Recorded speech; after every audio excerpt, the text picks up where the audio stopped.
move forward with his immortals. This is not very efficient, but he's doing a lot of damage, and he manages to get a nice flashing, and he don't think, but he made it out so many more. Oh! Just And grab away at the natural. Oh, and so many probes. This work is going to be able to move. No, he gets a large hit on those work. There's nothing to stop this push. There's so many units left for Jernström. Our ship goes down. This is absolutely amazing play from Jernström. Oh, no! Coming in the third base, and they're killing all of the workers. Oh my god! And at the same time, he's killing every worker, single worker. 33 workers killed with those drops.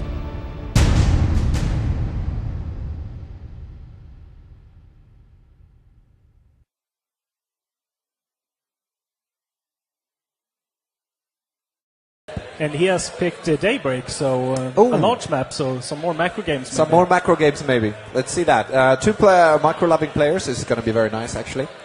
And they seem to be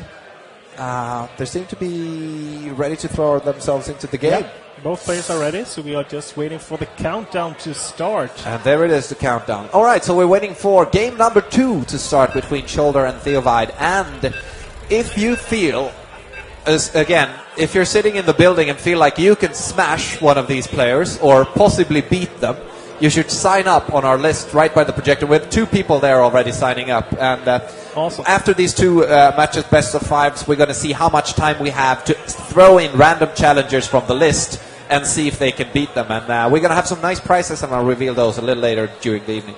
But right now, we're throwing ourselves into game number 2. And we have ecSholdar versus ecTheovide. Coming up again. And what do we think? I'm thinking we're going to see macro game again. I just got I just got the information on my from my production team that ecSholdar is actually missing his World of Warcraft raid for this. So give it up for ecSholdar. Trading one Blizzard game for another. Yeah, Blizzard, they make good games. They make good games, that's true. And they make good trailers as well. I just saw the, we talked about this earlier, I just saw the recap for World of Warcraft. I played during the time when, during vanilla World of Warcraft, just level 60, no expansions. And I got a little, well, I wanted to start again when I saw the recap video, and that's a bad thing. That's bad. A bit of nostalgia. Yes, a little bit of nostalgia. They had a recap of all, I think it's 7 years now, something like that. They showed us all of the expansions and all the raid instances and so forth. We've been raiding a little during Wrath of the Lich King as well, but I didn't play too actively there, actually. All right, and throw it back into the game. Let's change to StarCraft for the time being. Yeah, let's focus on the real game. Yes, the real one, exactly. No subjective opinion there. So, have you introduced the players? Oh, I will very much do so. In the top right corner, we have, still playing on his home turf, giving up for ecSholdar. And in the lower left corner, we have his challenger from Energy and Environment. We have the Terran player who's taking game 1. And the question is, will ecSholdar be able to come back? Or is ecTheovide going to crush him? Give him up for ecTheovide. Nice. Both players getting some love there. Yes. We like that. We like mutual love. And seems like they're going for pretty much the same builds the second time around. Exactly. Both going for the fast expansions. There is a possibility that ecSholdar will make something aggressive, but I don't think so. No. He's saving the money for... and he hasn't taken a second guess, so yeah, I think we will see a fast expand for both players once again. Exactly. He started to save up some minerals for that as the Cybercore finishes, and we of course have the expansion already from ecTheovide down in his natural. So we're gearing up for another long game, and the question is who's going to do the better push this time. What do we think? Is it worth for any of these players to go for the exact same build? I'm thinking that ecSholdar shouldn't have any trouble doing it, but is ecTheovide going to be able to get his drop through this time?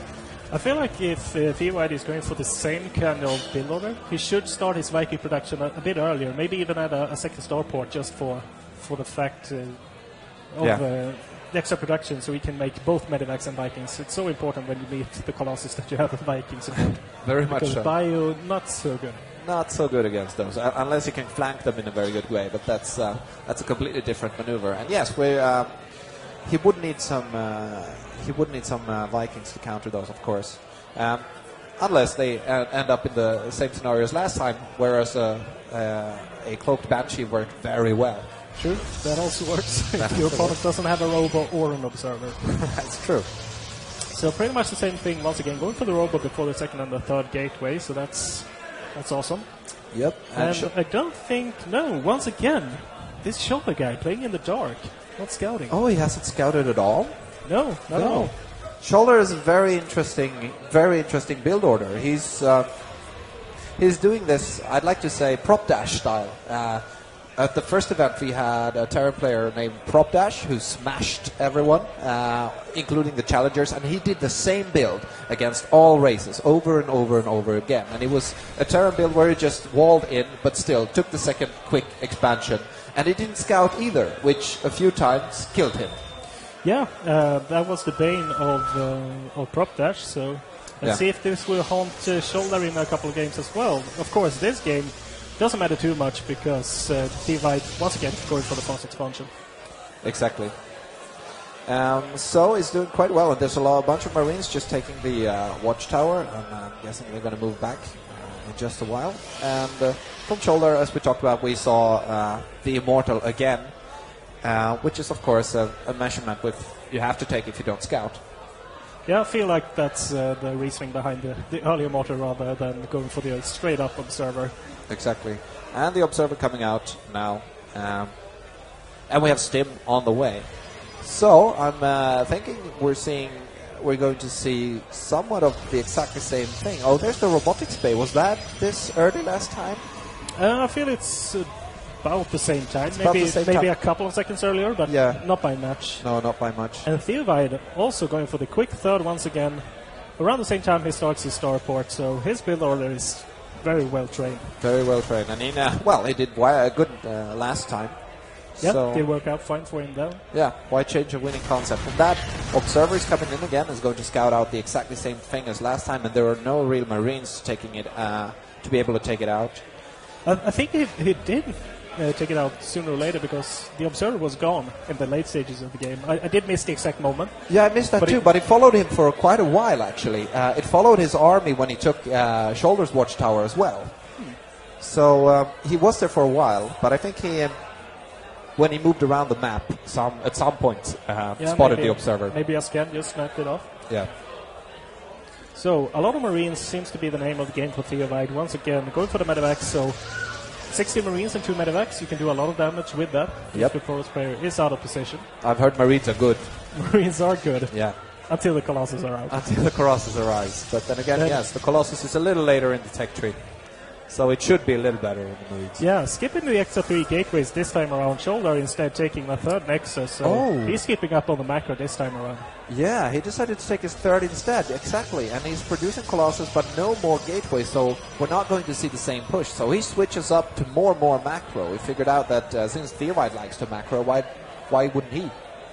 Yeah, he has to keep this Observer with the army, though. He has to know, is it going to be a straight-up attack on his third, or is it going to be a drop, or will he do a split-up? Drop the main and attack the third. It's so hard for the Protoss player in this situation since they're pretty low on units overall. Yeah, exactly. Now, ecTheovide had a Marine in the third base as well, so he pretty much knows that the third base is up, and I'm thinking he's going to scout that with the factory as well, trying to figure out what's happening inside. So this is the Hero Factory, scouting everything out, and at the same time, we're going to see a drop again. Where did the Observer go? Did he take it out? Yeah, yes. No Observer in sight, so I'm pretty sure that it's... he snapped it off with... And this could be really bad. Yeah, he popped that off. And let's see if he's watching here we go, his... though, going into the main. Yes, let's see if he's watching his... No, he wasn't watching his Stalkers, but he manages to take out one Medivac, and with a few Warpins, he should be able to take this, clean this up. The Colossus, he should rally that towards the Marines. Oh, and he's losing a lot of workers, though, quite unnecessarily. Yeah, I feel like he was a bit slow there on the reaction time. At the same time, we have attack at the third base. Oh, and This the is third just base is beautiful. good. Yeah, the third base was taking out. So this was a distraction maneuver. Nice job by ecTheovide, providing the distraction in the main and taking out the third. Since they're so far apart, it's very hard, just as I talked about earlier as a Protoss player, to split your units correctly. Yeah, really hard to do that handle that kind of two-prone attack that the Terran players love to do, and you really have to train that to know exactly how much units do I send to the third, how many do I keep in the main. Yeah, and it's hard. It's really hard. It is hard. It's very hard actually. Now a few cannons. I think if Shoulder feels like it doesn't have the micro to or the presence on the minimap to try to really deter those drops in an effective way, I'm thinking a few cannons would do him very well. Because I'm thinking that ecTheovide has figured Shoulder out a little bit. He knows that he's vulnerable to drops now. So we might see a few other ones, a few more split tactics. Yeah, most likely. And I feel like Shoulder is a bit taken up of this, losing his third base and the drop in the main, because he's using... He did a strange rally with his probes, sending everyone to gas and then sending them one and one to the mineral. So his economy is really hurt. His economy is really hurt, and he's down a bit as well. You have 99 supply to 137, so the Terran player is ahead. Of course, with a really good engagement with those Colossus, that could change. But the Terran players keep going to keep getting ahead. I'm going to try to figure out my English language here. It's a hard language. But he has his fourth up as well. So his macro is doing really good. But we have a scout from Shoulder now figuring out that fourth is up already and running. Oh, third. Sorry. Yeah.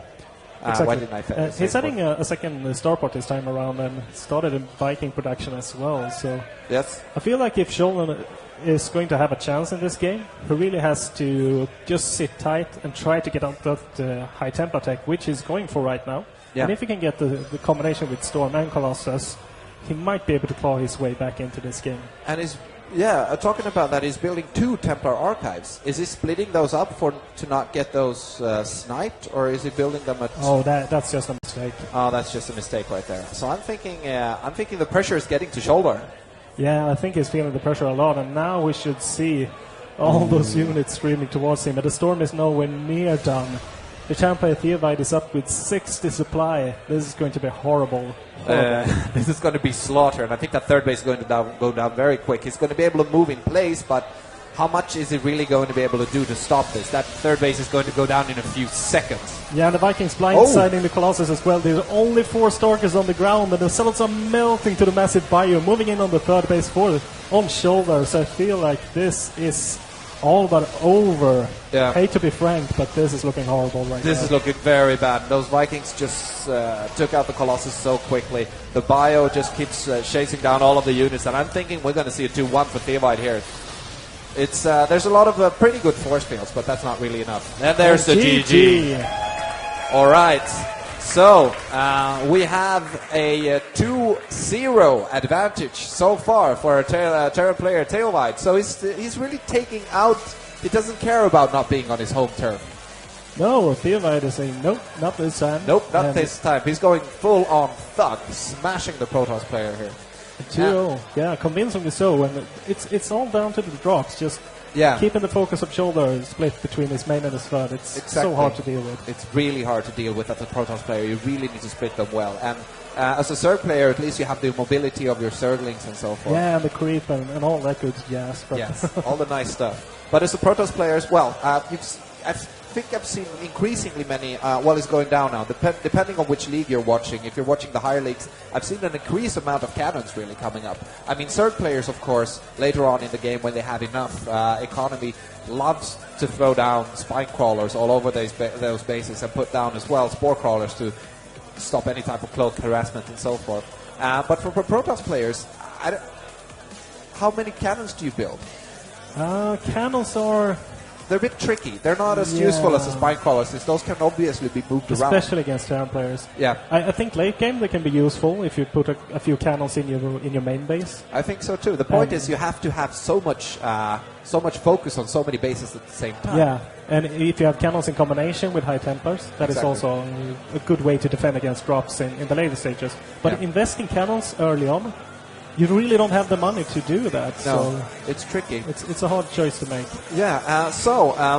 Basically, the lesson that our Protoss player needs to learn is to defend those drops. There's 2 drops that have come in the exact same timing, full of Marines, taking out all of his economy in the main. And now during the second game, he was a little more prepared for it, but it didn't help when we have the split push on the third at the same time. No, we really has to keep that in mind, and also know about the possibility of a 2-pronged attack once again. So yeah, let's hope he can just change those couple of things up for the next game. Yeah, so let's hope we're going to see a changed mindset of him, and if he picks off those drops, if he would manage to pick those off until they get in, he would have lost 2 medivets full of Marines. Yeah, that would also really put the Protoss player ahead of the Terran player.